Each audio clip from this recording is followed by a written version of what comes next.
Breaking news. Buhari snubs Atiku. You will understand what is going on. Don't forget that PDP are seriously gearing up, getting prepared, doing all they possibly can to take over leadership. Atiku Abubakar, like you and I know, is one of the persons who may be a strong contending figure, who may want to come out as PDP representative, flag bearer for the said election slated for early 2023. Atiku recently, I mean, what they do is that they discuss among themselves, okay? They have parties and everywhere that they meet, and they discuss and all that, and they know how to celebrate themselves. However, recently, Buhari has done something very phenomenal to Atiku. He snubbed him. And, this is rather causing a stir. But you need to know why he was snubbed.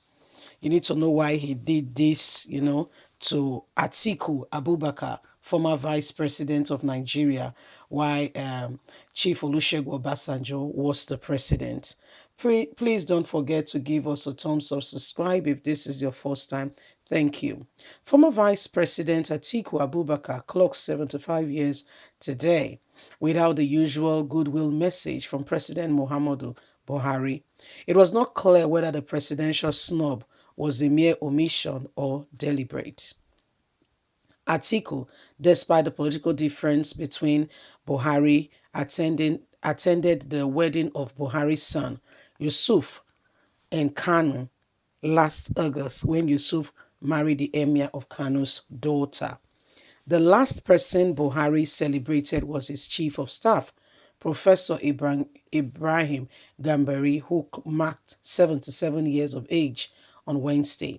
It is still possible that Buhari aides will rush out a statement before the end of the day as he clocks 75 today, and 75 is a milestone for for an individual. But doubts about political correctness, corrections, and Atiku's words into the very political state and all that has been going on, speaking into Buhari's style of administration, could have gone wrong down the drain. Buhari usually sends wedding message wishes to Atiku, but not this time. Atiku was born in Jeddah, Adamawa State, 25th November 1946. According to what he tells us, he is now a big businessman involved in multi businesses, including the media. After primary and secondary education in Adamawa, Atiku studied a short while at the Nigerian Police Academy in Kaduna. He left the college when he was unable to present an O-level mathematics result. He then worked briefly as a tax officer in the regional Ministry of Finance, from where he gained admission to School of Hygiene in Kano in 1966. He graduated with a diploma in 1967, the same year. He enrolled for a law diploma at the Adamawa Amadu Bello University Institute of Administration on a scholarship from the regional government. After graduation in 1969, during the Nigerian Civil War, he was employed by the Nigerian Customs Service, and since then has been working in government until becoming vice president in 1999 with Olusegun Obasanjo as the president. So there you have it, a brief rundown of who Atiku Abubakar is. Atiku Abubakar himself and Buhari, like we all know, are in opposite parties, and that is not a yardstick to say Buhari should not celebrate him. Formerly and prior to this time, Buhari will normally and we usually celebrate and send goodwill messages.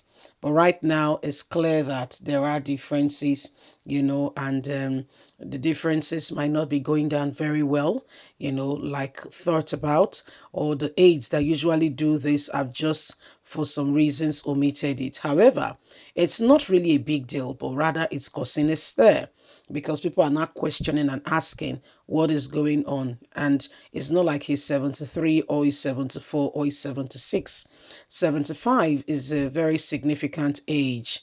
Okay, so they expect that Buhari as the president, and like his custom has been, would have sent goodwill message and would have congratulated Atiku Abubakar, former vice president of Nigeria.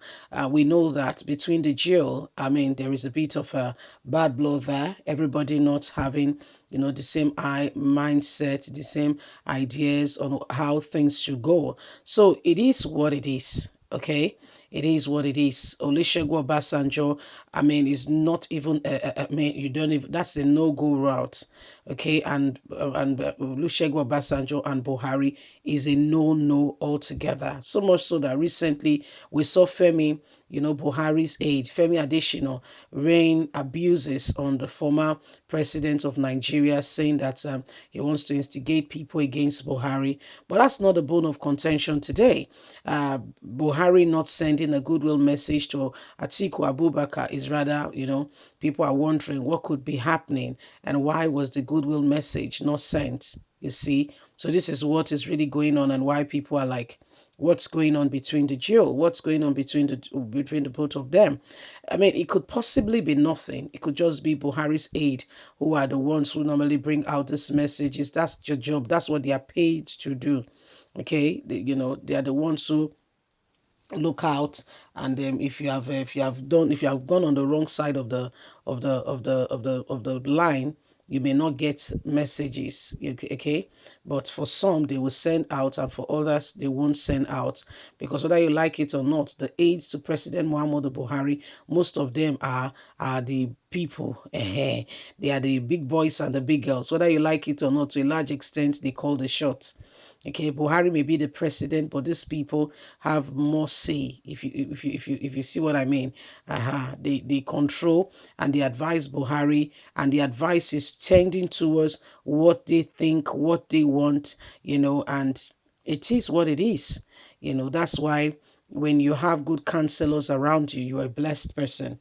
But when you have people who do not really, wish well, and they are just not the right people, it affects your reigns of leadership, because you'll be exposed in the sense that whatever you don't do well, people can easily tell that you don't have the right people around you.